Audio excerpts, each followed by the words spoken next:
Labvakar! Diemžēl nevaru šovakar ierasties uz Valmieras gada balvas sportā pasniegšanu, jo esmu treniņā Rīgā un rītdien ir ļoti svarīga spēle pret Ventspili, taču man ir pašam neizsakāms prieks un pagodinājums, ka tieši šogad es saņemu šo balvu par Valmieras gada sportistu.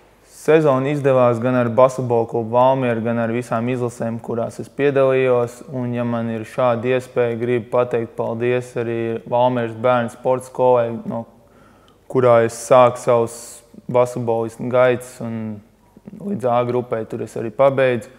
Otrkārt, gribu pateikt paldies basketbola klubam Valmiera. No 16 gadiem tur sāku savu profesionālo gaitu un kļuvu arī par labu basketbolistu.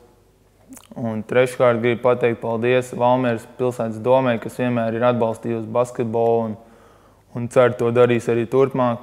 Un vislielākais paldies tiem atbalstītājiem un skatītājiem, kas tiešām mīl un atbalsta basketbolu un nāca un skatījās un atbalstīja mūsu spēles pagājušajā gadā. Tāpēc gribu novēlēt visiem, lai tiešām panākumiem bagāts gads ir nākamais 2014.